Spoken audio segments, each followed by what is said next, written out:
नमस्ते, म सञ्चारकर्मी अशोक यादव। तपाईँहरू अहिले हेर्दै हुनुहुन्छ। म अहिले साँझतिर अहिले गडुराको दुर्गा मन्दिरको आसारमा आइपुगेको छु, जुन तपाईँहरूको मेरो अगाडि देख्न सक्नुहुन्छ। अहिले गेट पनि खुला गरिएको छ दुर्गा माताको।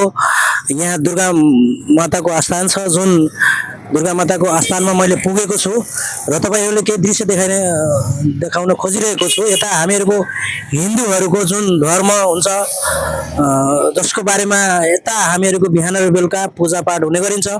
र यता हामीहरूको अहिले साँझतिर पनि तपाईँ मेरो ब्याकग्राउन्डमा देखिराख्नु भएको छ कि भक्तजनहरूले खुल्ला गरिएको आस्थानमा आइमाईहरू पनि आइपुग्नु भएको छ र पूजा पनि गरिराख्नु भएको छ। र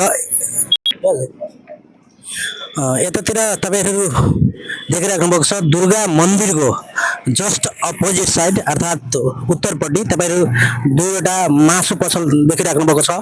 हामीहरूको हिन्दूहरूको जुन धर्म छ त्यसको अनुसार यो पसल यहाँ राख्नु जायज हो, राम्रो हो। के छ भने तपाईँहरू आफै यो भिडियो हेरेर आफ्नो तरिकाले प्रतिक्रिया दिन सक्नुहुन्छ।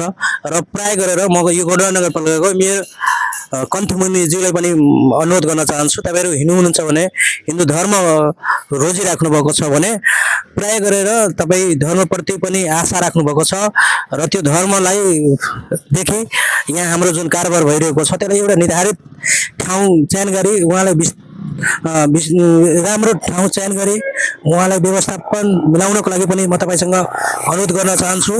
यहाँ गर्ने पूजापाठमा धेरै असर पर्न सकिन्छ र पर्न गइरहेका पनि छन्। ठाउँ ठाउँमा पनि गुनासो सुन्न पाएको छु र त्यो गुनासोको कारण मैले आज यहाँ आइपुगेको छु र हस्तगत रिपोर्टिङ गरिरहेको छु।